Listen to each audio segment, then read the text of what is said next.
All right, Becky, thank you so much for being a guest on the Holistic Hub podcast. I'm really excited to interview you about so many amazing topics that we were just discussing, like off camera. But first, I'd love to really dive into like your story. Like what got you started with wanting to go into functional nutrition, but even further, like deepening your knowledge and just client base surrounding like these different chronic illness conditions and ultimately create the practice that you have now, Holistic Nutrition. Yeah, thank you for having me, Stephanie. It's a pleasure. I really value all your information you put out too. So likewise, gosh, it's a long story. It starts in childhood. Honestly, I was the sick kid. I was the kid with all the GI issues, stomach aches all the time, which eventually led into POTS in high school, severe dizziness. I could not walk. Like say I was going up for communion at church. I couldn't walk up without blacking out. That was me. That was just an every week occurrence. Yeah. So always dealt with some sort of health issue my entire life. Well, then that evolved. I went off to college and I actually felt the best I had ever felt in college. I lost the freshman 15. I was like, what is going on? Well, growing up, we live in Wisconsin. We have basements. So we had a basement that would get wet, dry it out. You know, nobody knew any different. Nobody knew any better. Our friends, families, everybody's basements got wet here. So we would just dry it out, think nothing of it. Our school was an old school. Looking back now, there's a classmate who had seizures in fourth grade, another one who developed like a tic. And looking back now, that fourth grade classroom was really impactful on all of us. Yeah, so I can put the pieces together now, but growing up, I always had that. So I go off to college, I feel great. My husband and I moved to Madison, and life is good. We had a water event in our house, our toilet overflowed, brand new home, and luckily, our neighbor next door had a remediation company, so he brought in everything, dried it out, tented it. We moved on. Life was great. So then our golden doodle went on to develop 13 lipomas. We're like, gosh, this is odd. Our little Bashan, he was pooping blood, and I ultimately developed cancer in that house. Yeah, lymphoma. My husband had high blood pressure, high blood sugar, gout at 25 years old. Like the guy could not clear gout at 25 years old. We're like, what is going on? Granted, we did not eat healthy, like at all. Night and day different from where we are today. We ate out every night of the week. We used to joke that our oven didn't get used for the first 4 years of our marriage. I mean, looking back now, completely opposite from where we are. So we had the perfect storm, really. So, gosh, back in 2015, I discovered, as I was driving to work, I was doing ultrasounds at the time, a lump in my neck. Well, I get to work, do an ultrasound, find a mass. I'm like, this should not be here. Ultimately, that leads to lymphoma. I do the chemo, I do the radiation, all this sort of stuff. And that leads to remission for maybe 6 months. And then it came back and it was all over my chest again. I had a 20 centimeter mass in my chest, left lung that was partially collapsed, fluid on my left lung, my trachea, my aorta, everything was pushed around. Yeah, it was pretty significant. So then I relapse and it comes back all in my chest. And at that point, I'm like, there's got to be a reason. Like, this isn't bad luck. I'm 26 years old at this point, 27 years old. Like and I'm working out. I'm doing a figure competition. At this point, I'm eating a little healthier. I was like, how does this happen? And my dad had passed away from lymphoma of the intestines, actually 3 years prior to that. And there was no correlation, nothing genetically, completely separate lymphomas. But we knew that his was tied to undiagnosed celiac disease. It's the only lymphoma you can get from undiagnosed celiac and then continuing to eat gluten to the point where it inflames the intestines, and ultimately you can develop EATL, entropathy-associated T-cell lymphoma. So I get to the doctor's office and I'm like, wait a second. We know what caused my dad's cancer. What caused mine? Of course, I was told it was bad luck. And I was like, I'm not settling for that. So that put me on a mission, gosh, after that, to discover why and to never relapse. And I've just been on that mission ever since. I started reading books, ultimately went back to school, and I have never not been in a program. So multiple certifications, Wow. schooling, all that sort of stuff. And mold was never on my radar really until one day I was in my office and I had a client come in and she was pretty much almost bedridden, and as a 25-year-old mom, and her daughter was having night terrors. Her son wasn't developing speech properly. And I'm like, gosh, you know what? I think you guys are being impacted by mold.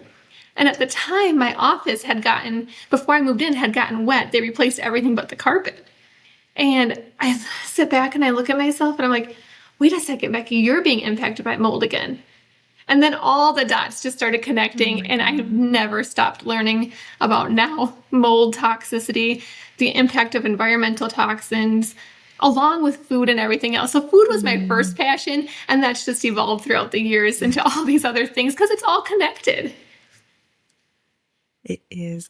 It is all connected. And again, too, it's like, you know, sometimes learning, like our journey starting with like learning, like you got into nutrition, and it's like, well, that is like a beautiful thing to almost start out in, because it like lays the foundation for healing for so many different aspects. And it's like, you like almost like built upon that. And then through your own history, but it's so evident this is why I really wanted to reach out to you and have you on the podcast, because it's very evident from like your posts and your website and everything that you guys have in your clinic that you guys don't ever stop learning. I see you guys always posting new, amazing, up-to-date information on every topic regarding that can be related back to some form of toxic burden, which I'm like, amazing, because we really need more voices like this in the space. And just like, it's so amazing to see people like yourself and the other people you work with, like just staying on top of the latest information, because it's ever evolving and we're learning more and more as like time goes on.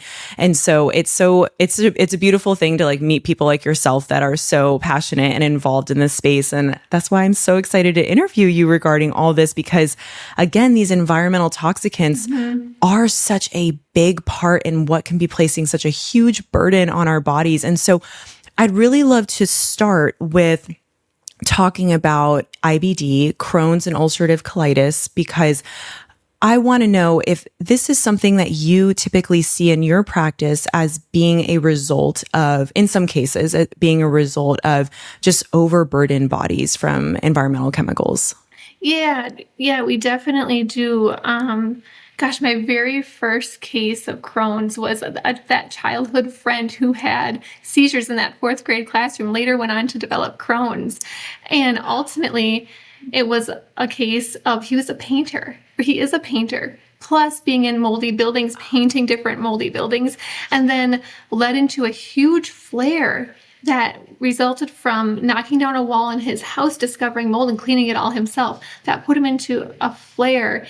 And once we discovered that, worked through that, took under that fungal burden and relieved that, he's been calprotectin normalized, Crohn's, within remission for now 6-7 years. And so that's just the first case that put it on my radar, that environmental toxins were part of this disease process too. And I would say the vast majority of the clients that we see have some sort of toxic burden of some sort, which we'll talk about later, which then invites the environment for parasites, fungus, bacteria, all that sort of stuff to then, increase that inflammation in the intestines as well. So yeah, definitely the vast majority toxic load plays a role. Could you maybe, for the listeners, just describe some of the symptoms of Crohn's and ulcerative colitis, like if there's whatever differentiating factors are between them as well, just so the listeners maybe understand like what some of these symptoms are and they can maybe look out for them, like, and what these symptoms, as well as what can possibly show up on labs as well, indicating that this might be a possible case. Yeah, so ultimately, I believe the gold standard is a colonoscopy diagnosis. You're gonna need an intestinal biopsy, stuff like that, or an upper GI scope to diagnose, because as we'll talk about, Crohn's and colitis, they have very overlapping symptoms. There's a lot of abdominal pain, although Crohn's is more so on the right side because it's going to involve that lower small intestine where the ileocecal valve is, where colitis is more on the left side. It's going to involve the colon more so. And so bloating, Fatigue is a big one that we see. Abdominal pain. With Crohn's, we see more rectal pain, but that can honestly be with colitis too, because that can involve the rectum. Crohn's can be anywhere along the GI tract, whereas colitis is just going to involve that large intestine. Crohn's is going to affect all 3 layers of the mucosal wall, where colitis is just going to affect that innermost layer. Loss of oral tolerance is something we really see with a lot of our Crohn's people because it affects an entire GI tract. We see EOS, so eosinophilic, EOE. Eosinic, yeah, that one, EOE, where the swelling of the throat.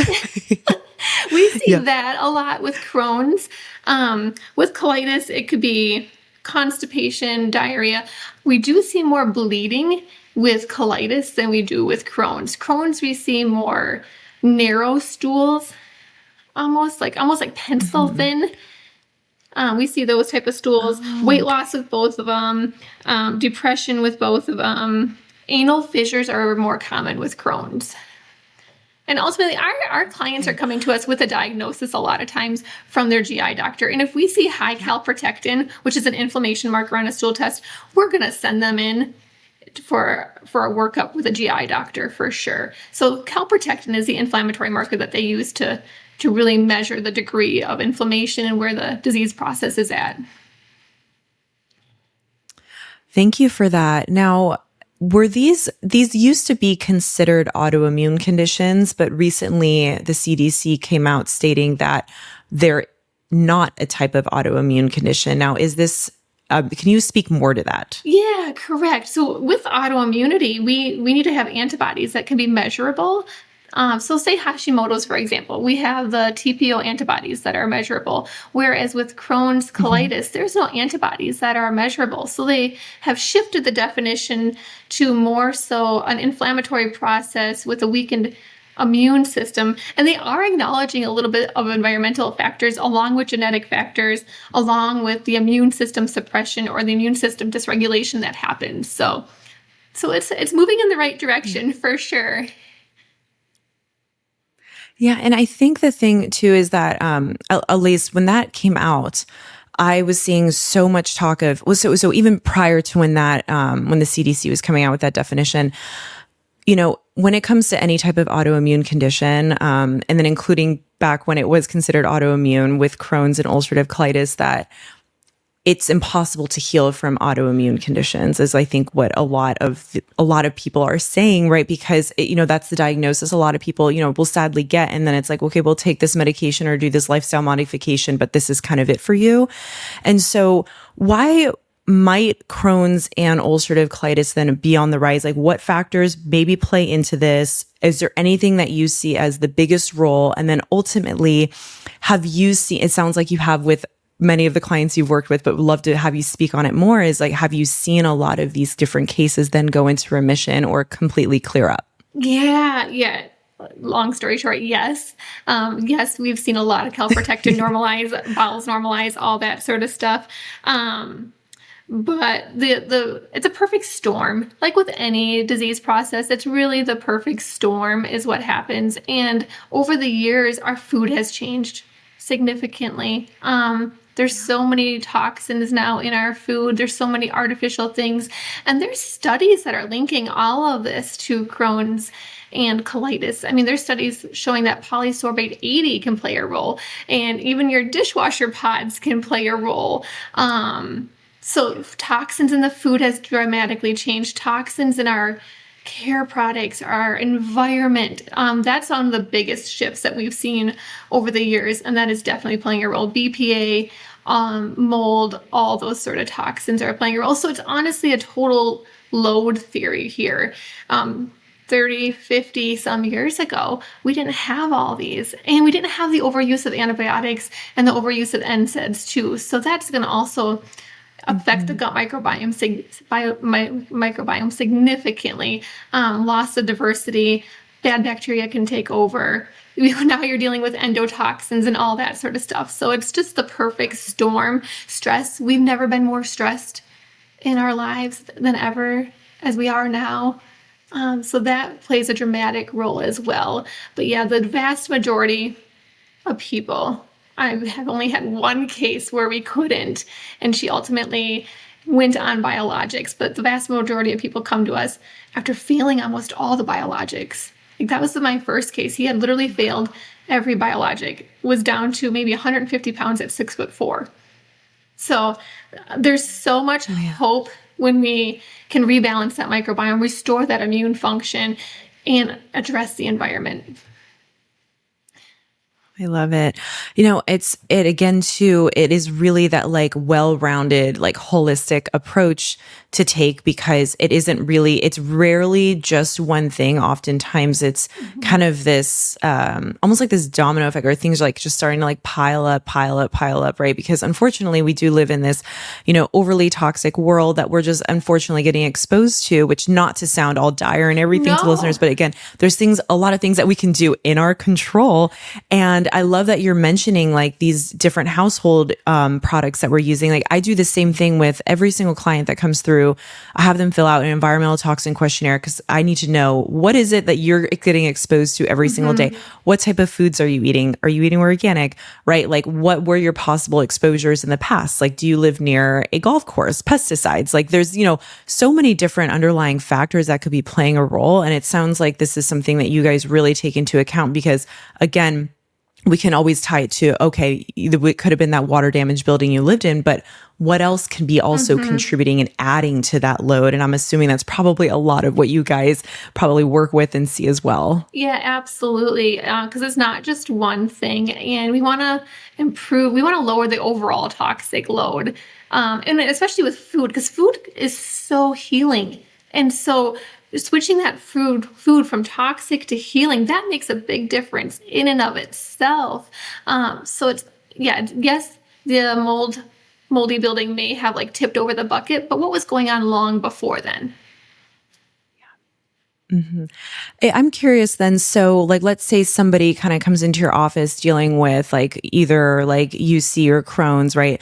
They're down to, like you mentioned that one client of yours, like that was down to 150 pounds, right? Like probably barely able to tolerate a lot of different things. So what are some steps then that are necessary to take? So you mentioned like supporting the immune system, restoring the gut microbiome. Like, let's say like we found like mold and toxic burden from things that they're using in their environment. So do you focus on like at the same time, like trying to implement more of like a foundational healing approach with like food, reducing toxic burden in the environment, while also implementing like the supports necessary to kind of get rid of what's creating this like hypervigilant immune response, while also supporting the immune system? Like, I'm just curious kind of what approach maybe you might take in your clinic to help people that are struggling with this. Yeah, absolutely. It's a well-rounded approach, and it's honestly pretty slow. It's one thing at a time, or a couple things at a time. But honestly, you can go too fast and make people feel way worse.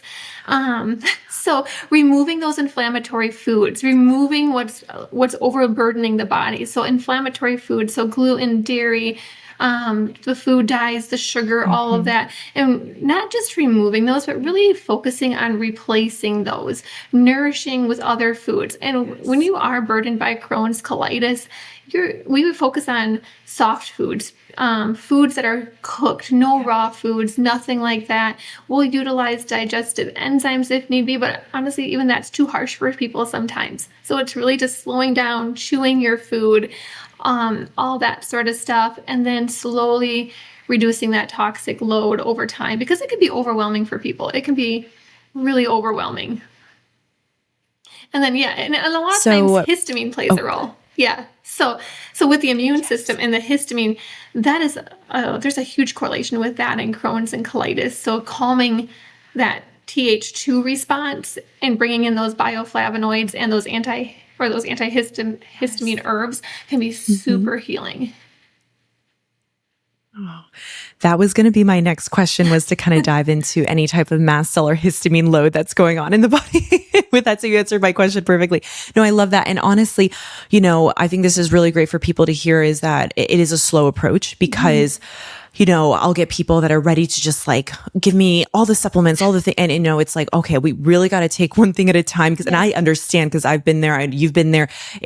We understand as clinicians that it's like you want to get better faster, but sometimes pushing it too quickly, can result in like backtracking. Like it's like one step forward, two steps back, and it can take a little longer for the body to adjust and get used to like the supports, because again, it took a while to get there. It's like, it's going to take a little time to get there, but the better you start to feel, the more you can tolerate and the more foods you can eat and the more maybe healing supplemental stuff you can take and things like that. So I really like that you touched on that, and that you also mentioned that mast cell piece, because I have personally found that to be a big contributing piece too to people's symptoms is when they're dealing with so much inflammation in their gut. Naturally, that's where so many mast cells are located. And it's of course going to contribute to creating a histamine load in their body. Absolutely. And I feel like, I don't know if you've noticed this too, but since COVID, the mast cell, the histamine issues have skyrocketed. Like before COVID, I hardly ever dealt with mast cells, histamines in our practice. And now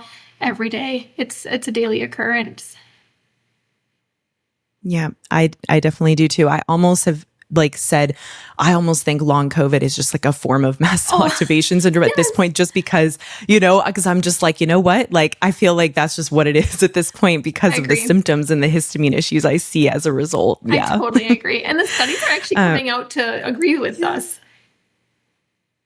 Yes, I know. I've seen some. So I'm like, okay, good validation. Yes. We're moving in the right direction, because then it's helping more people understand what's going on in their bodies, and then how we can help, start to stabilize and create a calming effect in the body. So it's not having this hyperstimulated mast cell immune response. So kind of moving forward then, because I want to dive a little bit deeper into like mold toxicity in relationship to IBD. So more is coming out with the relationship between those. So, do you typically see, I know we're talking a lot about different environmental loads, from all different things, including stress, including heavy antibiotic use, and including environmental chemicals. But when it comes to mold, do you see this as a more common occurrence in these typical cases? Or is it like what's kind of the percentage? And then from there, like how does mold potentially lead to this inflammatory response within the gut?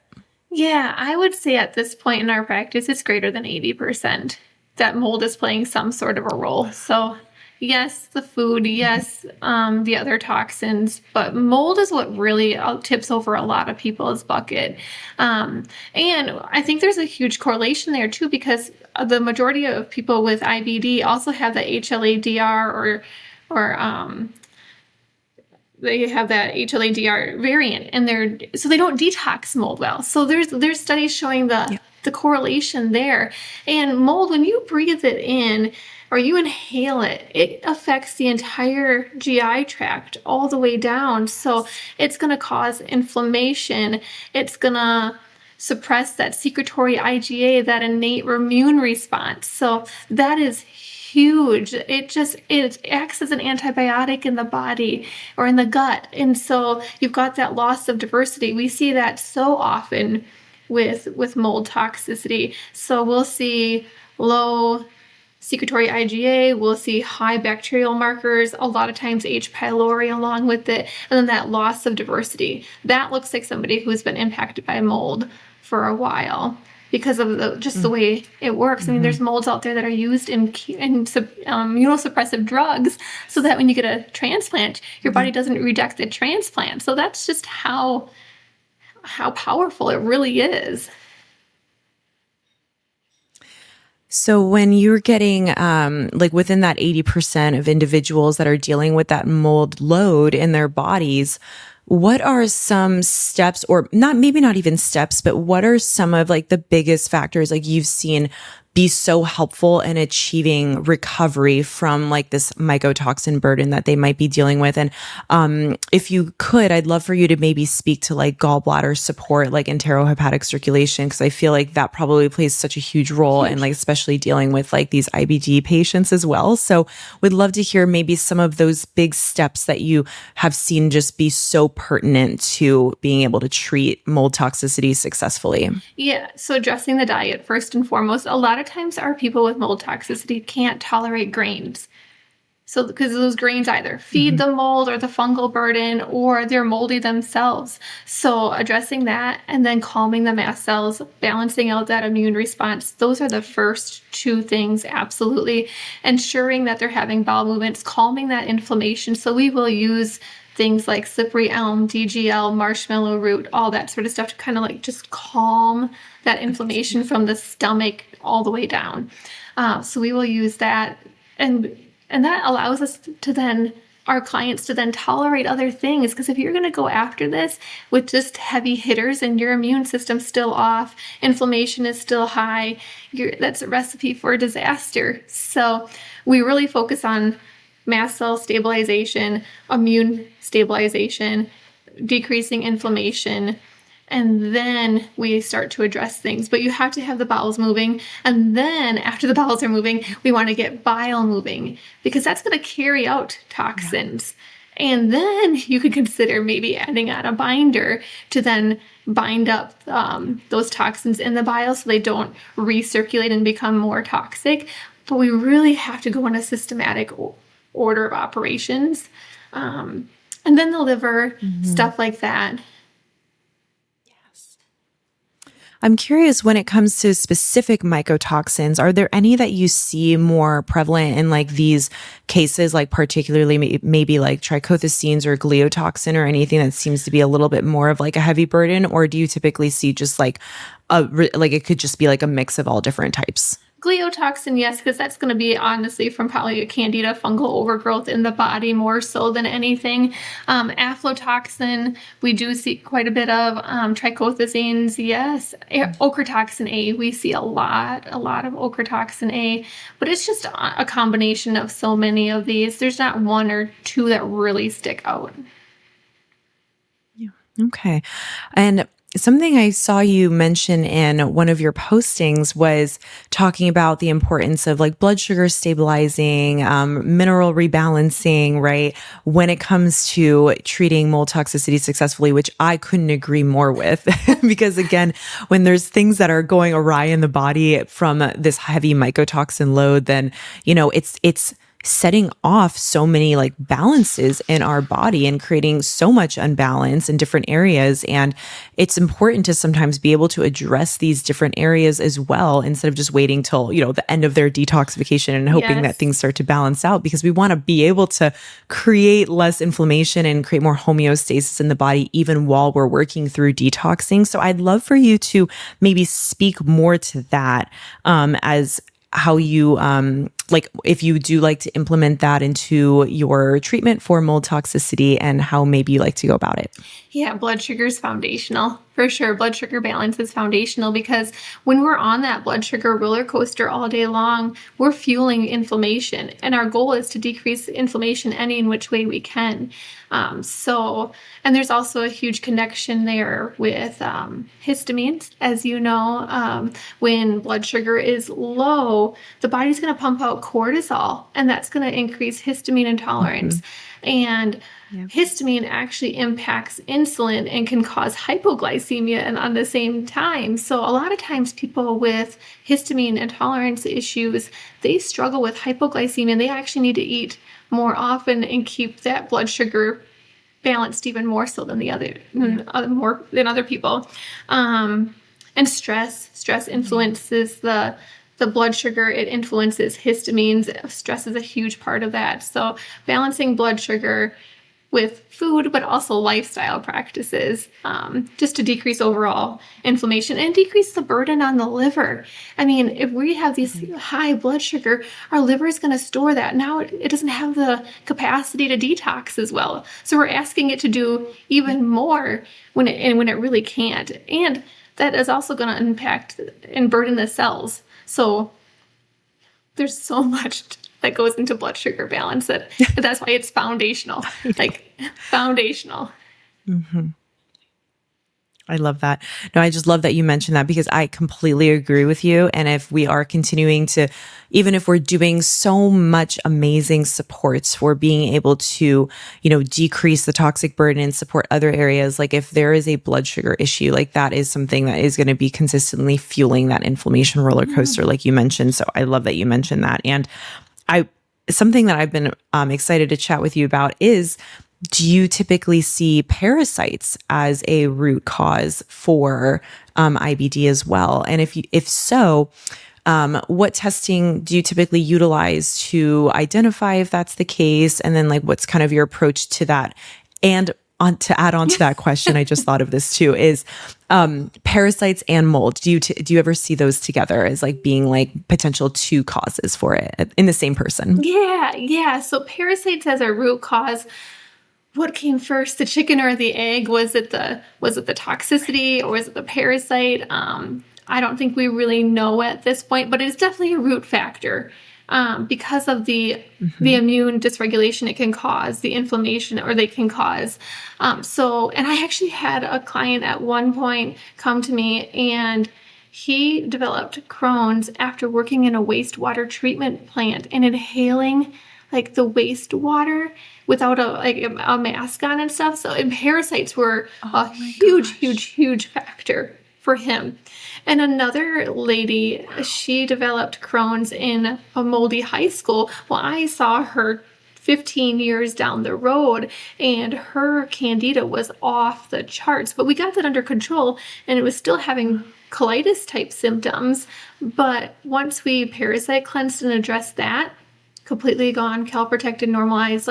So they do play a huge role. They are a root factor. We just don't know what came first, the chicken or the egg. And we will combine stool testing alongside bioresonance testing to get a complete picture for parasites because stool testing just isn't as accurate as we want it to be. I wish it was, but they're just not going to come out without being provoked or something like that. And on any given day, one stool test is going to be different than the next. So we want to utilize as much as we can to get a complete picture. So we use both forms of testing. And with mold toxicity, the parasite burden is much greater typically because of that lowered immune response, lowered secretory IgA that then invites parasites, bacteria, fungus, all of that to thrive because our immune system can't keep them in control.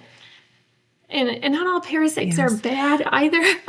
I don't know. I don't think we need to parasite cleanse everybody and that we should base it off of symptoms, testing, all that sort of stuff. It's just, we have to be mindful in everything that we do. Yes, I totally agree. And again, too, it's, like you said, what came first, chicken or the egg? I couldn't agree more because again, when we're seeing these individuals, it's almost like this perfect storm a lot of times of different conditions that are occurring at the same time. And it can be like, very, very confusing to the person who's dealing with it because they might be dealing with SIBO and candida overgrowth and potentially parasites and mold toxicity and potentially Crohn's and so there's a lot of different things that could be occurring first. And it's kind of like identifying and teasing out, well, we might not know what came first, but we know what we need to like support in like helping with the immune system response, right? That will then not allow those stealth pathogens to be able to take over. And it can allow us to potentially be able to have a better treatment when we need to get after maybe the SIBO or the parasites or the candida overgrowth and these different things. And you mentioning that one client of yours that got that from the wastewater treatment, that is incredible. Wow. Because, a big thing that I always harp on with people is like, if there's one thing that I have them switch first in their house is good water filtration. That's my I'm like, if I give them a list of things to change, but I tell them to do it on their own time. Cause I know it's stressful to, change everything in the house. But I'm like, number one, like filtration, got to do that because there's so much that's in our water, unfortunately. And people think, oh, well, we live in a first world country. Like there's no way there's, parasites and things like that in our water, but that could not be farther from the truth. So I'm like, so true. Switch the water. We have to clean air, clean water, clean food, clean products, like foundational right there. Yeah. Yeah. We could probably have a whole podcast just on water.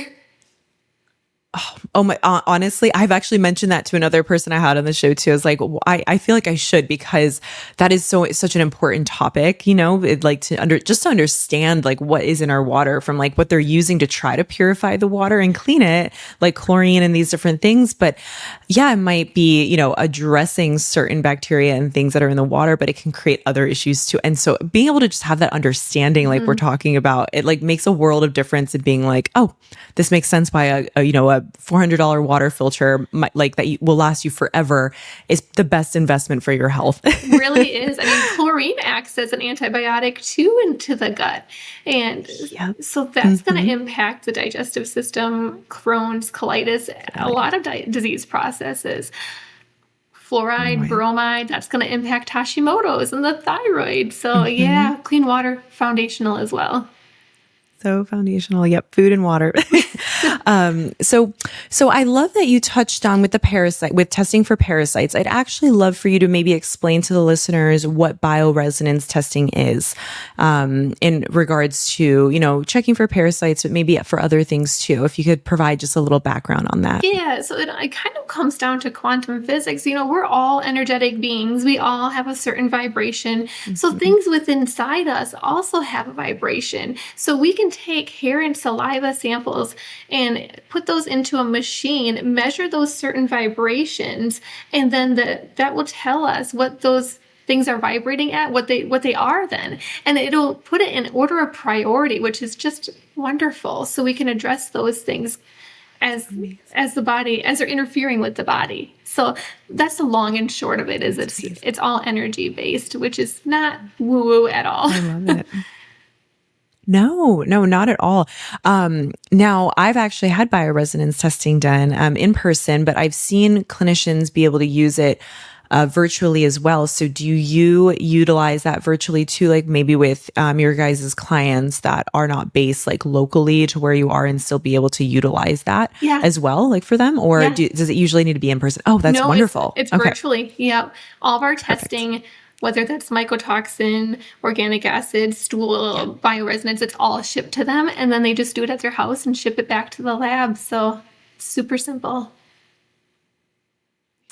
Amazing. Well, I would love to dive back into the blood sugar piece, because there was another question that I had regarding that, and I didn't want to forget it. So you had a post on your Instagram that I loved, and it was talking about different environmental chemicals or toxicities that can be linked to also creating a blood sugar imbalance. Now, throughout this whole episode, we've been talking about like how so many things are just connected, like with histamines and gut imbalances and mast cells and mold and all these things. But again, like, is there anything that you typically see in regards to particular environmental chemicals that or toxins that really trigger like blood sugar imbalances in particular? Yeah, if we're thinking of the top three, we're going to think of BPA, as that actually blocks insulin signaling in the cell.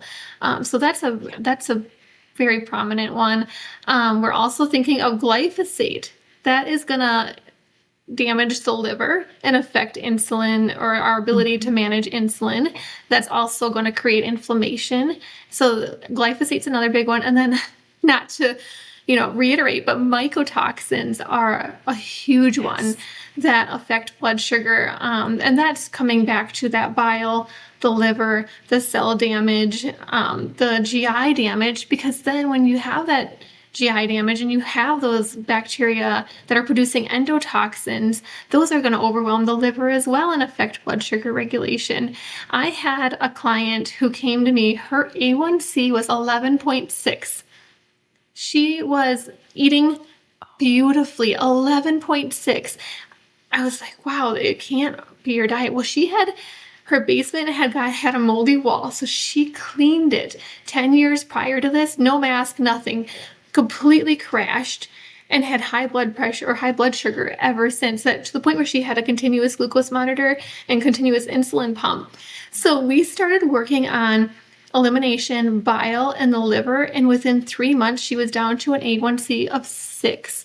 Just by working on those things. Her doctor gave her amazing. 3 CGMs to try to switch out because he couldn't believe it. Yeah, he was like, what is going on? What are you doing? We worked on your diet. Like, what could possibly be? And it was honestly the mold that was stuck inside her body that had clogged her bile and her liver so much. When those became free, and that's honestly, that was the biggest one. But I've had another one where she couldn't get her blood sugar down. Like, if she had something, it would stay risen for like 6 hours.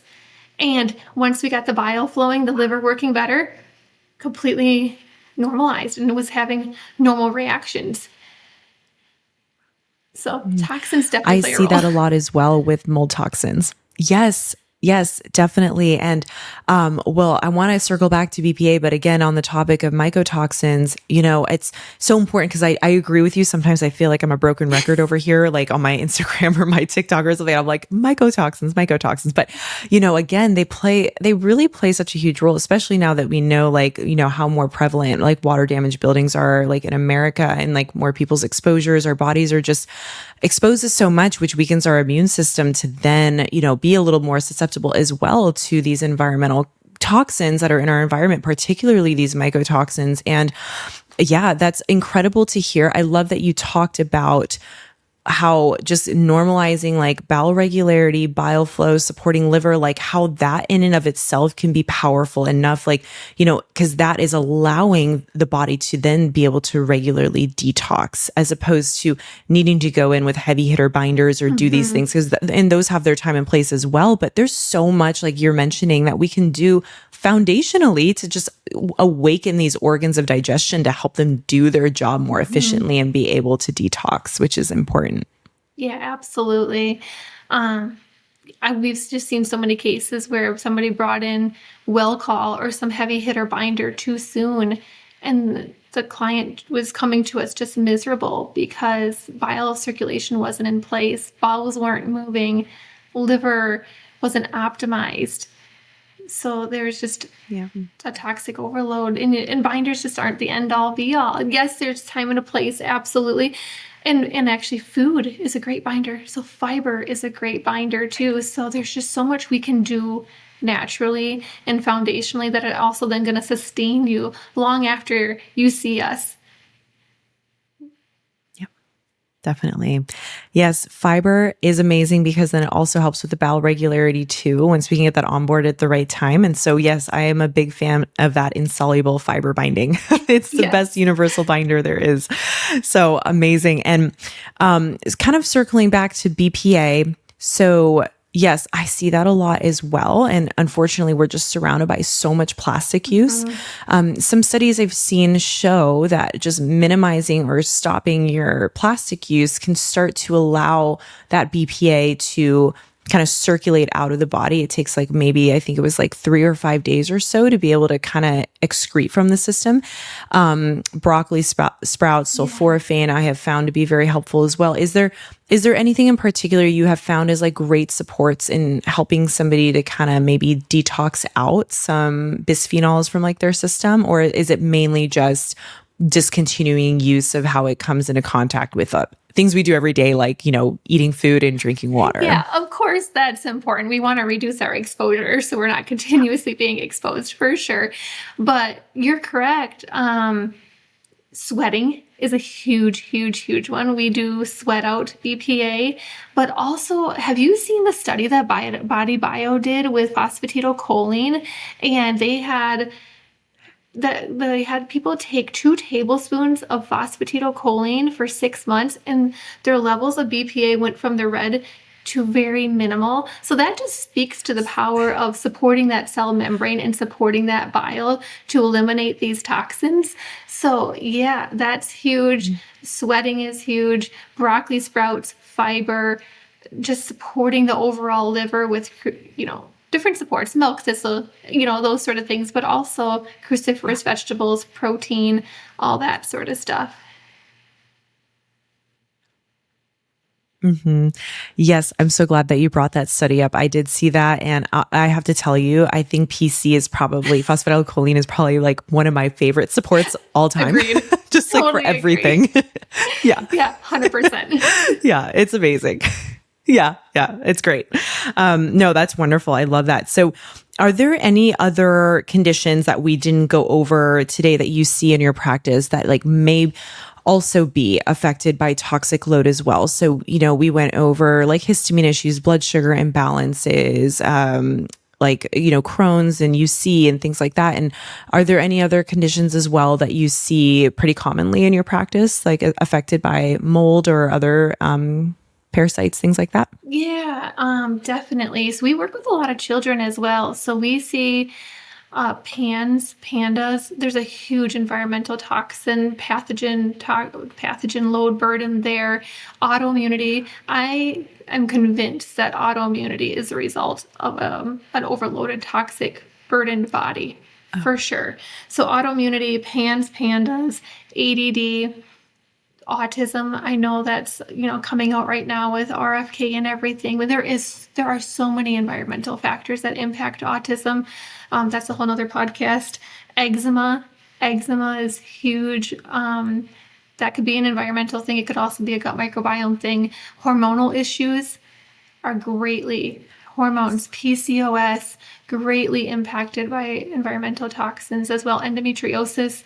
I would say the vast majority of women that come to us with endometriosis have fungal colonization, if not mold colonization. We see that so often. So yeah, there's a whole host of.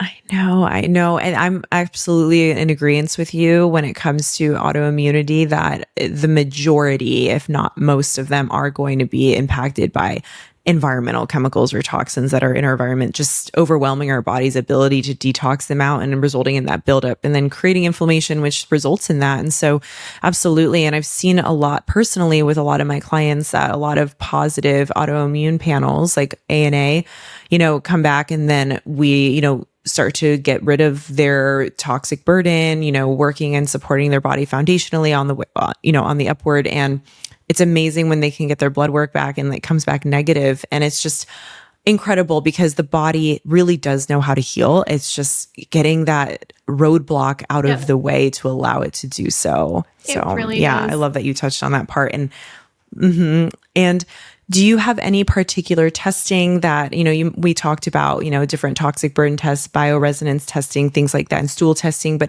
are there any particular tests that you guys prefer at your clinic for being able to measure like toxin testing, things like that, or anything that you guys particularly use the most? Yeah, we use Vibrant's Total Tox panel the most. Funny you say that. I'm actually running a side-by-side comparison right now with Vibrant and Mosaic of their Total Tox test. So I just sent that in. I will have those results within the month. Because we're always learning. We always want to know more. I'm really excited to hear that. Yep. I'm really excited to see what you post about that. Yeah, I'm excited I'm kind of nervous because I was like, I just really hope nothing shows up. But, if it does, we can address it. There's always that little level of like scanxiety or something. But yeah, totally. I'm excited. So we utilize Vibrant's Total Tox test the most and their mycotoxin test as well when it comes to toxic burden. How about you? Mm-hmm. Yeah. Same. That's my favorite test. I used to really love, and I still do use it sometimes, but Real-Time Labs mycotoxin test, that was the one I used to use a lot more of. And then yes, probably in the last couple of years been more interested in using Vibrant Wellnesses, but I still sometimes do use Real-Time Labs as well. But yes, that total tox burden test from Vibrant Wellness is like the best one. Just well-rounded. You can't beat it. I totally agree. In real time, yeah, we've looked into that for sure. And Dr. Neil Nathan really likes that one. So, it's probably worth looking into again. But yeah, we'll see. I really like Vibrant.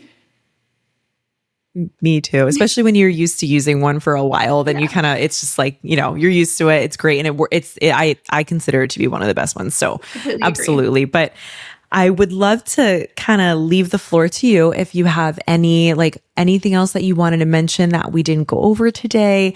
Any last words? And then obviously like where people can find you as well, like where they can work with you, where they can see your fabulous posts and everything. Yeah. Well, thank you.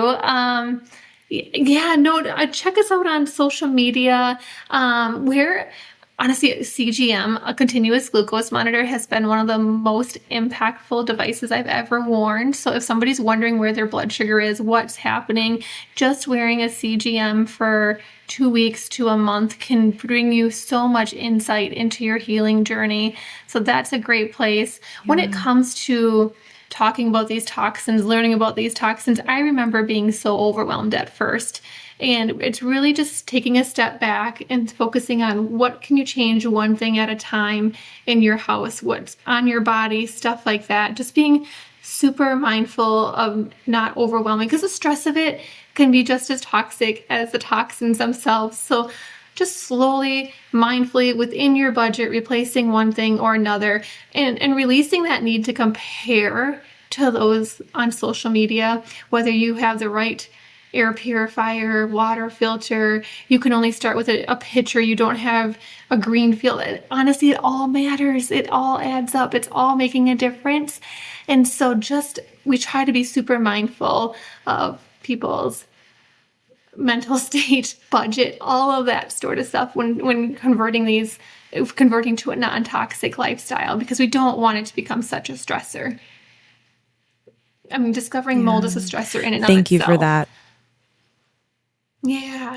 I completely agree. And I really do appreciate you mentioning that, because it's, hearing that come from you, and you have such a calm presence about you, and like in stating that, which is like really important, because again, it's so true. It's every little change you make adds up. Like if like only that month you're able to like change your water filter, great. That is like so amazing. If only that month you can change like maybe the foods you're eating, or maybe what you're using for your skincare, or like hair wash, like, right. Like those things really do add up. And then just being mindful again to go at your own pace, and that nervous system, like just kind of tapping it. We didn't even touch on nervous system work. I'm sure you guys really harp a lot on that too, like I do. But again, too, like, balancing that parasympathetic nervous system and bringing the body back into balance that way. Like those are some amazing, and there's so much you can do for free for nervous system work too, like grounding, watching the sunrise or sunset, like just deep breathing, Absolutely. so much. And those have been the most transformational things on my journey, because